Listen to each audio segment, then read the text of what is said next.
어째 꼬여도 제대로 꼬인 것 같네.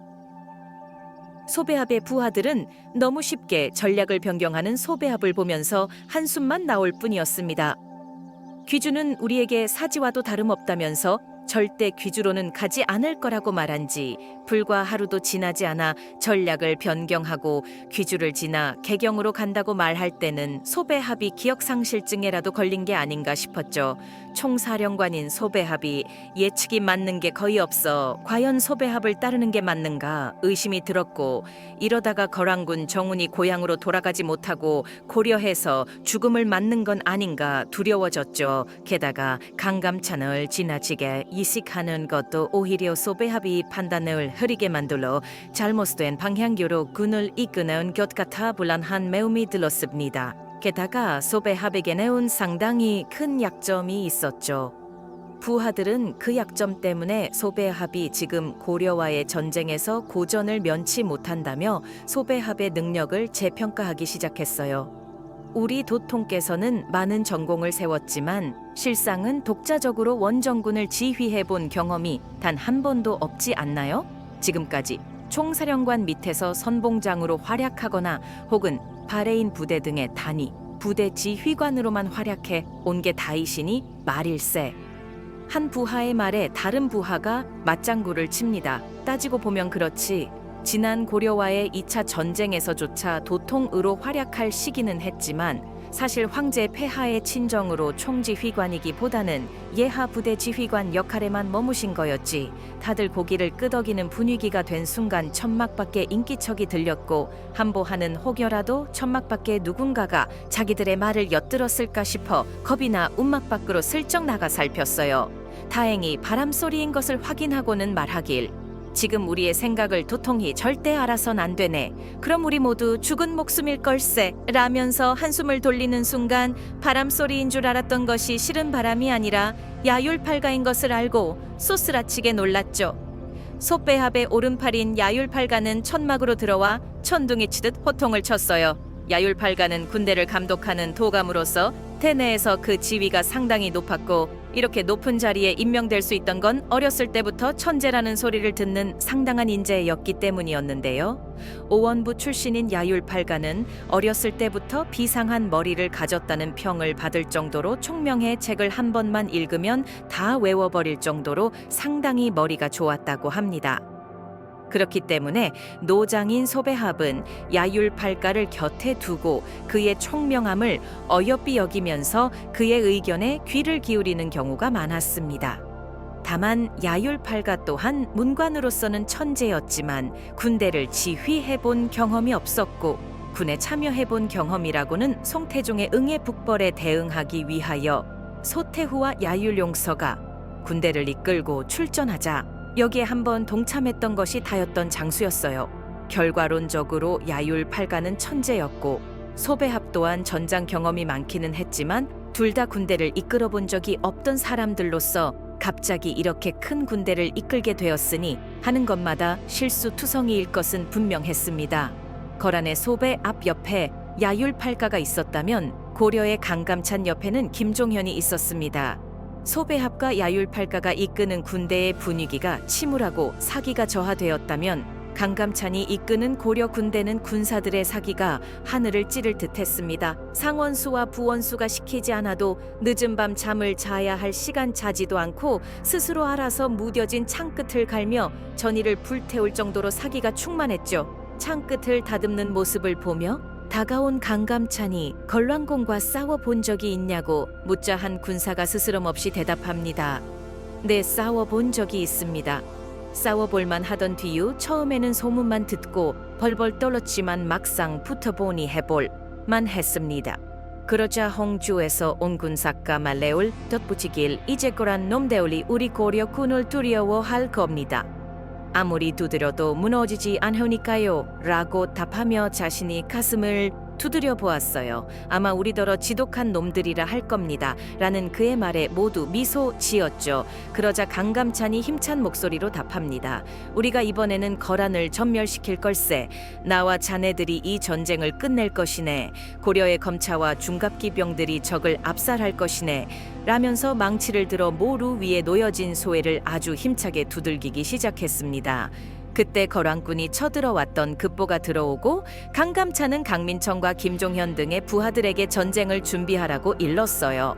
강감찬과 충주절도사에서 처음 본 김종현은 그 총기가 대단하였는데요. 거란과의 2차 전쟁 때 현종의 어가가 떠나고 개경성에 남은 강감찬은 20명의 관리를 불러 그들 중에 출중한 젊은 자를 찾아보았는데 특히 그 중에 김종현이 가장 뛰어난 걸 보고 그때부터 본격적인 인연을 맺기 시작했습니다. 당시 강감찬은 현종이 몽진을 떠난 후 거란이 추격하는 것을 방해하기 위해 관직이나 계급의 유무에 상관없이 군사를 100여 명 정도 모았고 백행님과 야기천 여명의 군사 또한 모아서 매복병을 꾸렸던 적이 있는데요. 당시에 최대한 개경으로 거란이 들어오는 걸 막고자 김종현 등을 경기도 장단군 쪽으로 보냈고 당시 김종현의 활약이 대단하여 강감찬은 상당히 놀랐으며 그때의 인연으로 이번 거란과의 3차 전쟁에서 또한 김종현에게 중책을 맡기게 됩니다. 강감찬은 김종현에게 중요 임무를 맡기며 말하길 내가 장단군에 도달하였을 때 그대를 포함한 군사들이 보이지 않아. 설마 그대마저 도망을 간 것인가 심장이 철렁한 적이 있었지.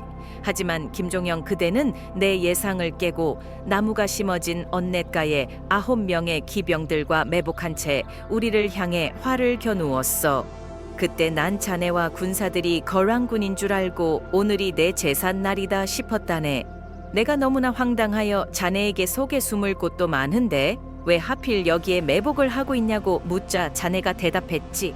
강감찬께서도 여기에 매복할 거라 생각 못한 것처럼 걸 안군들도 우리가 여기에 매복할 거라고는 전혀 예상을 못할 것이기에 이곳에 있었다고 난자네의 그 이야기를 듣고 그 기바에게 놀라 감탄을 금할 수가 없었다네. 오늘 또 걸왕군을 상대로 잘 싸워줄 수 있겠는가? 강감찬이 김종현의 어깨를 두드리자 김종현이 살짝 미소를 지으며 답하길 여부가 있겠습니까? 그때 못 죽인 거랑 군툴레올 단 한 놈도 살려 보내지 않겠습니다. 김종현이 뒤에 있는 군사 대우를 보면서 다들 각오가 되었는가 묻자 그 뒤에 있던 군사애들 또한 힘차게 기합을 넣으면서 예 라고 대답을 하였습니다. 김종현과 거란과의 2차 전쟁에서 함께했던 9명의 기병들은 이번에도 전투에 참여했고 당시 김종현이 겁에 질려 벌벌 떨던 고려군을 단칼에 베어버린 것도 기억하고 있었죠. 당시 강감찬도 그 사실을 알고 있었는데 왜 고려군을 죽였냐고 물었고 김종현이 약간도 누그러지지 않고 말하길 했다. 한 사람이 두려움에 떨면 그 두려움은 곧 전염되기 마련이라고 말했다. 공포를 조장하면서 확인되지 않은 소문을 퍼뜨리는 자가 있어 군법에 따라 처벌을 받을 것이라고 답했다.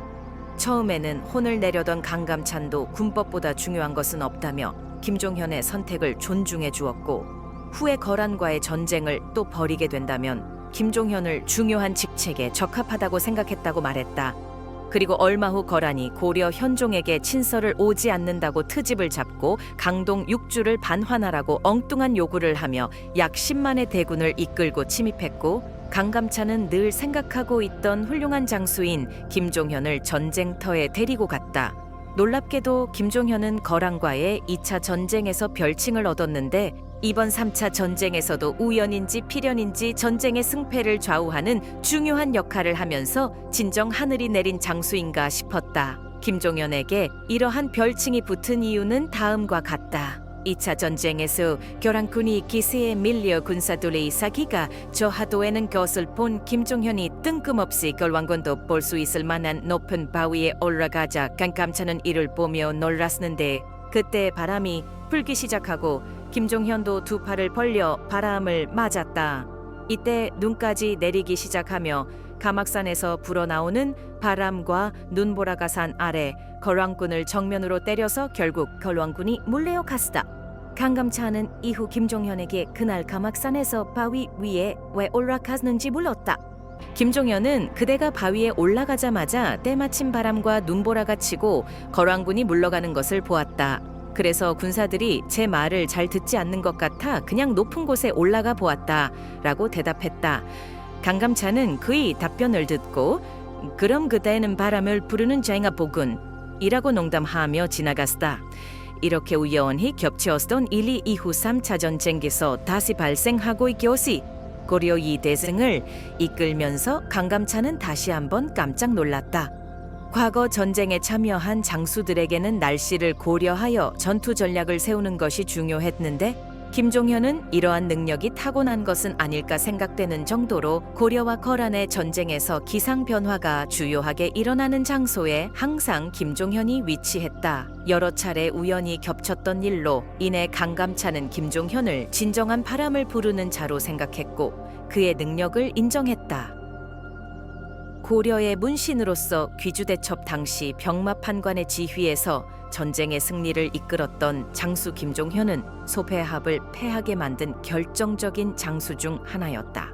삼수체의 패배는 신경 쓰지도 않고 무조건 개경을 향해 달렸던 소배합을 보고 당황한 강감찬은 김종현에게 기마병 1만 기를 주어서 궐환을 쫓으라고 명령했다. 한편 현종과 고려의 백성들은 청야전술을 펼쳤고 랑와의 결사항전을 진행 중이었고 뒤에서는 김종현이 이끄는 고려군 기병기 바짝 쫓아오자 소배의 합은 급히 개경을 떠나기로 결심했다. 강감찬이 명령을 받고 교랑군을 쫓아 개경까지 온 김종현과 부대원들은 귀주로 향하는 거랑운을 쫓아 북진을 시작했다. 그렇게 소배합의 거랑운 9만 명의 기병과 귀주성 앞 평원에서 강감찬의 20만 명 고려군 보병은 목숨을 건 전투를 시작했다. 실제로 그때까지 거랑운이 유리했던 이유는 평원에서 기병이 보병보다 훨씬 강했고 바람의 방향도 거란에게 유리했기 때문이었다. 겨울이라서 북풍이 불었고 강감찬과 김종현은 전투에 참여하는 소배합의 이러한 환경을 모두 염두에 두고 있었다. 갑자기 행방이 묘연했던 김종현과 그의 기병 만여 명이 거란군 후방과 측면에 나타나고 강감찬의 명령으로 고려군이 필사적으로 공격을 시작하자 김종현이 이끄는 군대도 측면과 후방에서 대대적인 공격을 시작했다.